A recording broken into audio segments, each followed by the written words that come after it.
Yo, yo, what's crackalating big dogs? It's the T Dazzler coming at you. Today's topic is why I stopped going to the gym and started working out at home instead.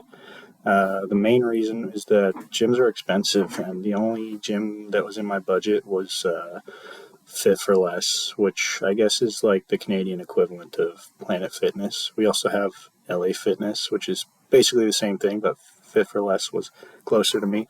Um, it was okay at first. It was always busy though. Like I'm not the type of guy that can just wake up super early and go to the gym before work. So I did what everyone else did, and I just went to the gym after work. So it was always busy. Even if I went like at 8 o'clock, it'd still be busy. It's busy from 5 to like 9:30. Um, so there was just certain machines that you could never use because there was always a lineup.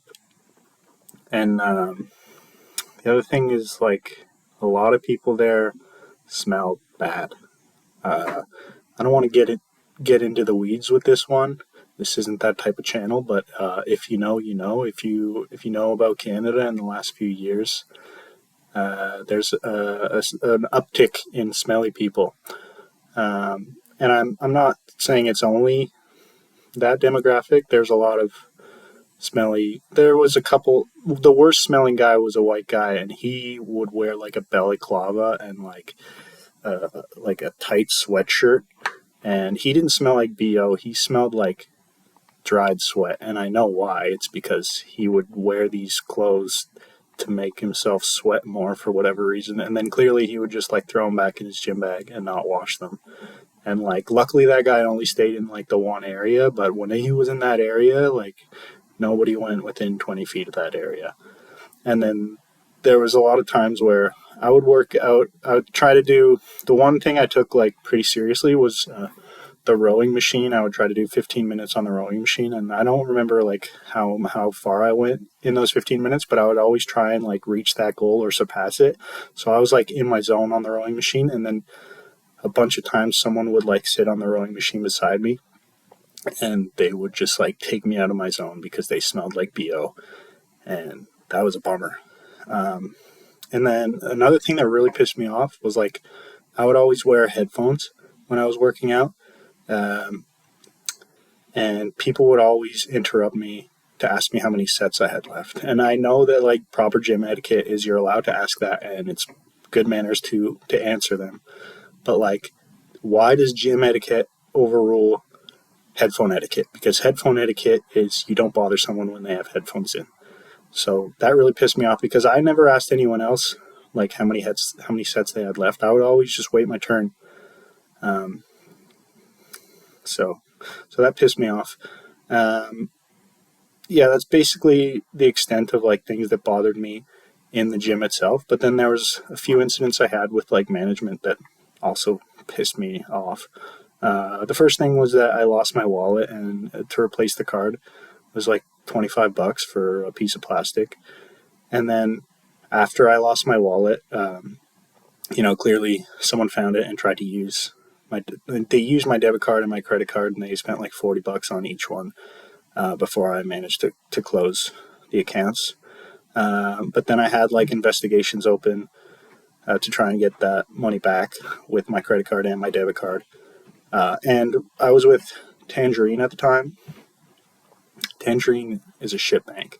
They don't have any physical locations, so I had to order a new debit card in the mail, and it took over 2 weeks to get it. So at that point, I had just given up and I had switched to TD. Um, but I didn't want to close my Tangerine account because I was still waiting for that refund or like for the investigation so that I could get that $40 back.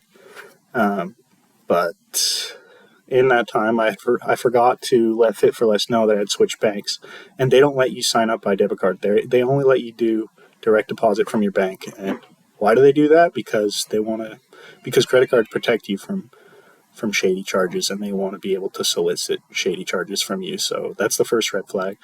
But anyway, yeah, I forgot to let them know, and they so I got like an overdraft fee because they tried to take money from my account, which I had no money in because I had transferred it all to TD, but I had forgotten but I hadn't closed the account. So then my bank, Tangerine and Fit for Less, both charged me like $30 for that. Luckily, I got the money back from my bank, but I couldn't get the money back from Fit for Less. They wouldn't make an exception. And then so yeah, it was just like I went to this cheap gym to try and save money, but then it just seemed like they were weaseling me for more money with like at every opportunity. But the thing that really pissed me off, the thing that broke the camel's back, was that I didn't have a car at the time. I was using my e-bike to get to that gym, and there was only like one bike rack out front, and like when it was nice out, it was super busy. Like it was just a cesspool of bikes on that rack. And like a bunch of times I came out of the gym and my bike was like kicked over. And so in order to stop that from happening, I started locking it up by the wheel, which was a stupid mistake because my e-bike, my expensive e-bike ended up getting stolen, and they just ended up like cutting off the front wheel, which I'm sure only took like a split second for them to do. And obviously well, it's not Fit for Less's fault, but that's not really what pissed me off. What pissed me off is that when you walk in, you can see like right over the front desk, there's a monitor that shows you like the security camera, and it's pointed right at the front door, so you can clearly see the bike rack. The bike rack is like, that's the other thing. I didn't expect my bike to get stolen because it's like right in front of the gym, and you can see the bike rack in the security camera in the background. So I got in touch with like the manager of the gym, and he's trying to tell me that like I had a police report for my stolen e-bike, and I wanted to be able to like get the footage from the security camera, but he's telling me that they don't have a security camera pointed at the bike rack. But like I can clearly see every time I go in that there is a security camera pointed right at the bike rack. And I'm like, I'm talking to him on the phone. I'm like, why are you lying to me? Like, you're lying to my face. Like, why are you spitting in my face and telling me it's raining? And he's like, well, I take my job very seriously, so I don't appreciate the implication that I don't. And I was just like, fuck you, buddy. Like, fuck that guy. Anyway, so I didn't like stop going right away, but like I just had all these negative connotations in my brain around that place. And plus, you know, that on top of like the fact that it takes willpower to go to the gym in the first place, like I just found myself going to the gym less often because I hated the place. And so I eventually realized that like I needed to make a change. So I just bought some home gym equipment. You know, I got a chin up bar, a dip station, a bench, some resistance bands, and like adjustable dumbbells, and I use them now. And obviously, I don't get as good a workout as I did with those when I went to the gym, but it's just less of a headache.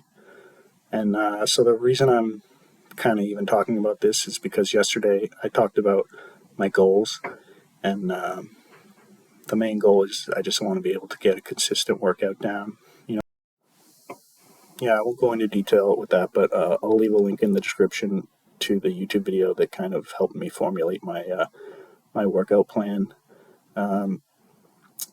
But yeah, as far as goals go, I think that this channel, especially because no one really watches, but just the idea that someone could be watching, I think it's a good way to like hold myself accountable to like strangers on the internet.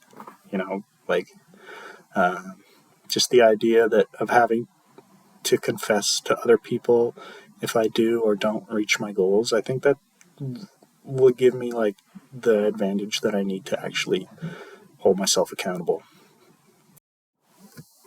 Yeah, my goals, I touched on them yesterday, but basically it's just to work out 3 times a week, meditate 20 minutes a day, 7 switch trays a week. It's a skateboard trick.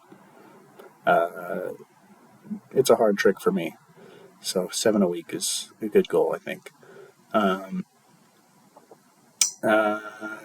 just want to, I'll just say it, I want to not indulge in prawns. And yeah, those are my goals. Thanks. I'll let you know whether or not I can stick to them and how I'm progressing with them.